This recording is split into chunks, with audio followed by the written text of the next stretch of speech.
8 Feb को पाकिस्तान भर में इलेक्शंस हुए और इलेक्शन से पहले ही कुछ हद तक लोगों का रुझान नजर आ गया था, झुकाव नजर आ गया था पीटीआई की जानिब, तहरीक इंसाफ की जानिब। और उसमें मजीद इजाफा हो गया जब ये जो सियासी डफर्स बैठे हुए हैं, इन्होंने खान साहब को ना सिर्फ जेल में डाला बल्कि उनके ऊपर बहुत सारे केसेस बनाए, जबकि ऑलरेडी खान साहब की मकबूलियत में काफ़ी इजाफा हो चुका था। फिर इलेक्शन से चंद दिन पहले 31 साल की सजाएं दे दी। तो जो खान साहब का वोटर नहीं भी था ना, वो भी सिंपैथी वोटर के नाम पे बाहर आ गया। और जो टर्नओवर आया 8 फेब को, उससे लगा कि तहरीक इंसाफ अगर सिंपल मेजोरिटी नहीं भी लेती तो 145 150 सीट्स तो वो इजीली निकाल लेंगे। क्योंकि जो लोगों में एक जुनून नजर आ रहा था, जो जोश नजर आ रहा था, इसमें कोई दो राय नहीं है कि पीटीआई का वोटर बाहर निकल के आया। जो सबसे इंप्रेसिव बात थी वो उस दिन बाहर निकल कर आया। फिर अगेन वही हुआ जो तारीख में होता है 70 साल से, पाकिस्तान का कभी आरटीएस बैठ जाता है इलेक्शन का, कभी लाइट चली जाती है। तो इस मरतबा उन्होंने रिजल्ट ही रोक दिए।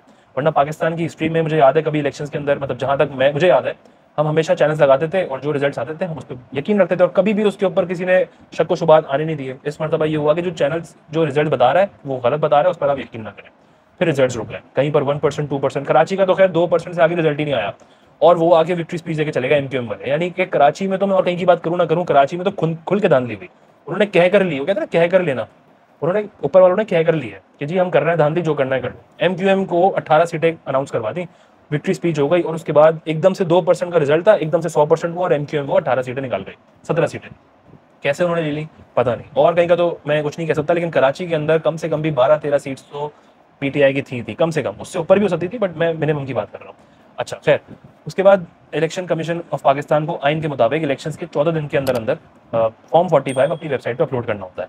25 दिन गुजर गए, पीएम की ओथ हो गई, फॉर्म 45 47 अपलोड नहीं हो गया। अब फाइनली उन्होंने फॉर्म 45 अपलोड किया है। मैं उसके अंदर कुछ हलकों की आपको बताता हूँ। जितनी सिली और डफर किस्म की धांधली की है लोगों ने, उसकी कोई हद नहीं है। एक तो खुल के नजर आ गई थी 8 फेब को कि वो पूरे के पूरे इलेक्शन जो है मैनिपुलेट होने वाले हैं।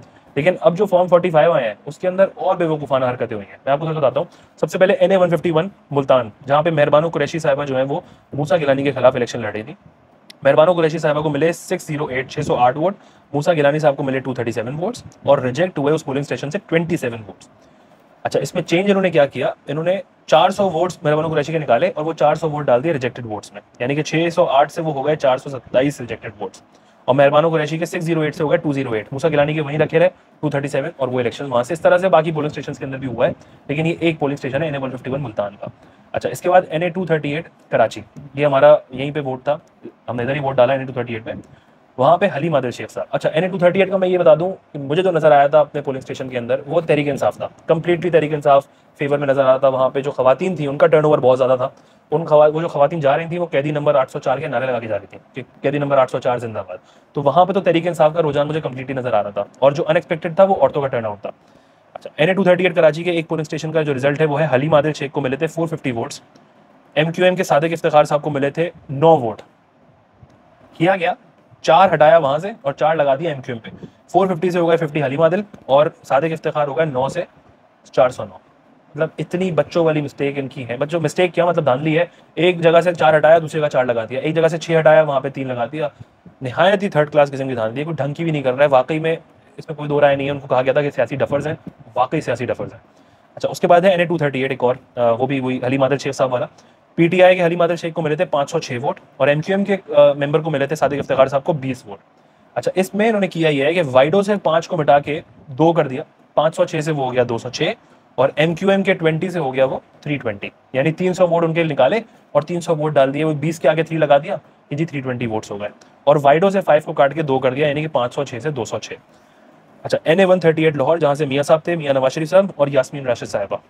मियाँ साहब के थे 235 वोट्स, यास्मीन राशिद साहिबा के थे 380, वो भी लीड कर रही थी। तो सडनली 235 के हो गए 1235, 1200 वोट मिल गए मियाँ साहब को और यास्मीन राशिद साहिबा का 380 रहा। ओके। अच्छा, एक और NA 238, ये बड़ा इंटरेस्टिंग है। पीटीआई का Ali Adil Sheikh again 379 votes, Jamaat Islami 132 votes और MQM 24 वोट।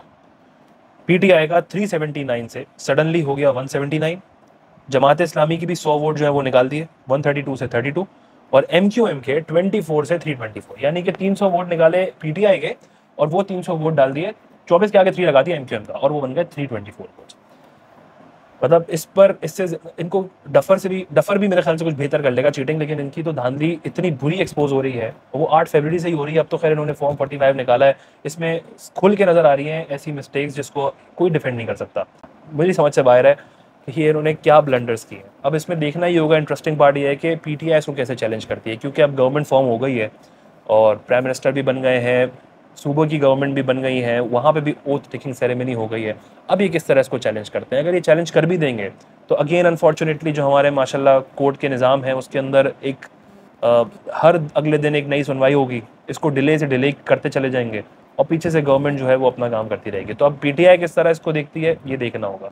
खैर अब बात यह है कि जिस तरह से इस मैंडेट को चुराया गया है, ये जो नंबर्स दिखा रहा है फॉर्म 45 और जिस तरह फॉर्म 45 अपलोड किया गया है, ये बता रहा है जमहूरियत हमारे मुल्क की कहाँ स्टैंड कर रही है। और ऊपर की तरफ से ना हमें इशारा भी मिल गया है कि जो कर सकते हो ना कर लो, आवाम के वोटों की कोई इज्जत नहीं है। मैं ये समझता हूँ फिर इलेक्शंस का फ़ायदा क्या है। क्यों एक कर्जदार मुल्क इतना फंड ज़ाया करके इलेक्शंस कर रहा है और आवाम निकल रही है बाहर, यहाँ तक कि इंटरनेट आपने बंद कर दिया, नंबर्स बंद कर दिए, सब कुछ स्लो डाउन कर दिया, लेकिन उसके बावजूद आवाम ने जो मैंडेट दिया है वो तो खैर एक्सेप्ट होना चाहिए। मैं समझता हूँ मेजॉरिटी अगर 50.5 भी कुछ कह रही है then you have to accept that कि मैंडेट जिसको मिला आप उसको बुलाएं, उसकी हुकूमत होने दें। मैं ये समझता हूँ कि अगर उनको हुकूमत मिल जाएगी कुछ अरसे बाद वो खुद ही हुकूमत गिर जाएगी, क्योंकि वो पॉलिसी मेकिंग में उस काबिल है नहीं जिस काबिल उनको होना चाहिए, या मुल्क चलाने के लिए जो उनको करना है वो उसमें नहीं है। वो नैरेटिव बिल्डिंग में बहुत अच्छे हैं, तो आप उनको अगर गवर्नमेंट दे भी देंगे तो कोई फ़र्क नहीं पड़ेगा। तो मैंडेट चुराना और ये बताना कि कोई जमहूरी निज़ाम नहीं है, ये आपकी जमहूरियत की असलियत है, ये नंबर्स हैं और जो कर सकते हो कर लो, ये इशारे कुछ पॉलिटिकल इंजीनियर्स की तरफ से पूरी आवाम को दे दिए गए कि कोई हैसियत नहीं है आपकी, आपके वोटों की, आपकी एग्जिस्टेंस की इस मुल्क के अंदर, जो हम चाहेंगे वही होगा। और बहुत अनफॉर्चुनेट है, बहुत अफसोस का मकाम है जो इस वक्त हो रहा है।